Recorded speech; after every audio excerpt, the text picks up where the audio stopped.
గత కొన్ని రోజులుగా ప్రైవేటీకరణ అవుతుందని వింటున్నాం. అదే బాధ అనిపిస్తుంది. ఆర్థిక స్తోమత ఉన్న వాళ్ళే చదవగలుస్తున్నారు ప్రైవేట్ కాలేజీకి.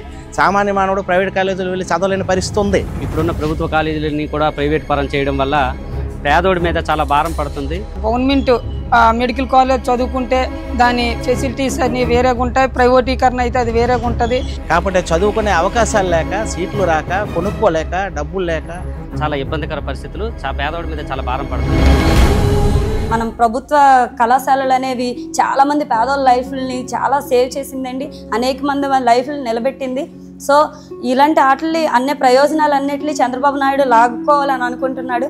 ఈ రాష్ట్రంలో నిరుపేద కుటుంబాలు లక్షలాది మంది ఇవాళ ఉంటే ఇవాళ వచ్చి ప్రైవేటీకరణ చేసి విద్య వైద్య రంగాల్లో రాష్ట్రం ఎక్కడికో వెళ్ళిపోతుంది. ఇవాళ ఈరోజు కూటమి ప్రభుత్వం వచ్చాక ఈ గవర్నమెంట్ మెడికల్ కాలేజెస్ ప్రైవేటైజేషన్ అని చెప్పి ఏదైతే అడుగులు ముందుకు వేస్తుందో దీన్ని పూర్తిగా కూడా వైఎస్ఆర్ కాంగ్రెస్ పార్టీ తీవ్రంగా వ్యతిరేకిస్తుంది. నేను దిగిపోయే నాటికే దాదాపుగా 3,000 కోట్లు పనులు జరిగాయి. నేను అడుగుతా ఉన్నా, 5 సంవత్సరాలలో 5,000 కోట్లు పెట్టలేరాయా? సూపర్ 6 ఇవ్వాలి, ఇంకొక పక్క అభివృద్ధి చేయాలి. అందులో వినూత్నమైన ఆలోచనే PPP మోడల్. పర్మనెంట్ గా జిల్లా హెడ్ క్వార్టర్స్ లో ప్రైవేట్ ఎక్స్ప్లాయిటేషన్ కు పర్మనెంట్ గా చెక్ పడుతుంది.